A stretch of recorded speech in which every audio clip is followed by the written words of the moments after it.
Daniel arrived in the village just before sunset. The road behind him was long, dusty, and silent, as if it had already forgotten his footsteps. He had come from the city, carrying more exhaustion than luggage, more questions than plans. The village felt different. The air was slower here. Time did not rush. People spoke softly, and even silence felt alive. As Daniel walked past small houses and open fields, he noticed her. Nala stood near a wooden fence, watching the sky change colors. She wasn't waiting for anyone, yet somehow she looked like someone who understood waiting deeply. Her presence was calm, almost grounding, like the land itself. Their eyes met briefly. No words were exchanged, but something unfamiliar stirred inside Daniel, a feeling he hadn't felt in years. For the first time in a long while, the noise inside his mind faded. He didn't know her name. He didn't know her story. But in that moment, Daniel felt something dangerous.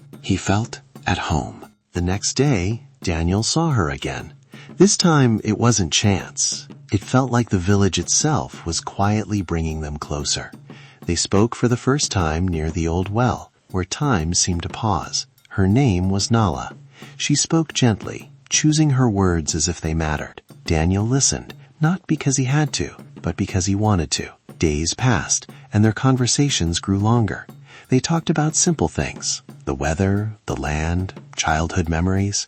But beneath every word was something deeper, something unspoken. Nala listened in a way Daniel had never experienced before. She didn't rush him. She didn't try to fix him. She simply allowed him to be. In her presence, Daniel felt lighter.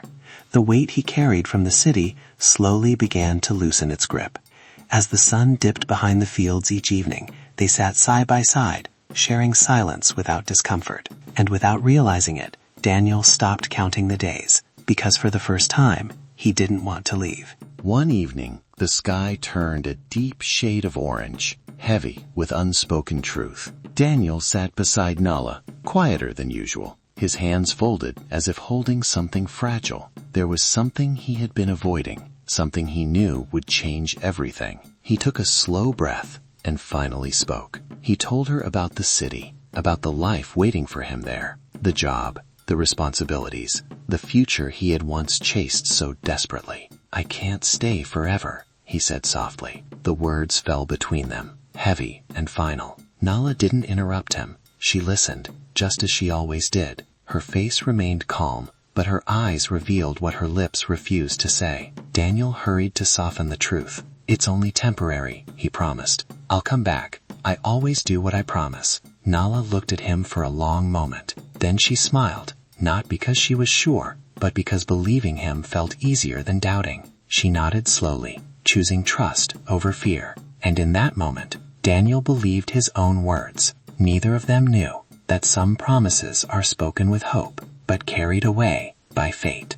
The morning Daniel was supposed to leave arrived quietly. No dramatic goodbyes, no rushing footsteps, just a stillness that felt heavier than words. They stood near the edge of the village, where the road stretched forward and disappeared into dust. Nala held her hands together, as if holding on to time itself. Daniel looked back at the village, then at her. He smiled, the kind of smile people wear when they are trying to be brave. "I'll write to you," he said. "I won't forget." He reached into his bag and pulled out a small piece of paper, folded carefully. On it, he wrote his address, slowly, carefully, as if writing the promise itself. Nala accepted it without speaking. Her fingers trembled slightly, but her face remained calm. Before leaving, Daniel turned once more. "I'll be back," he said. "This isn't goodbye." Nala nodded. She watched as he walked away, step by step, never turning around. She stood there long after he disappeared, holding a promise, written in ink and sealed with hope.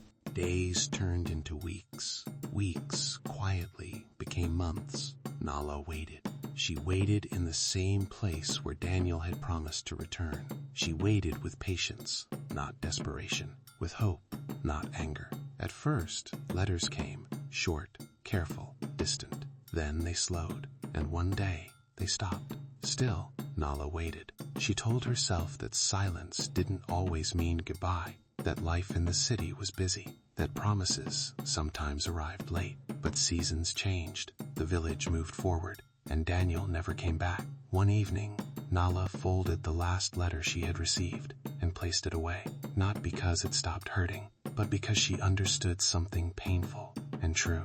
Some people don't leave to return. They leave to become someone else. Nala stopped waiting. She didn't curse him. She didn't chase answers. She chose peace over questions.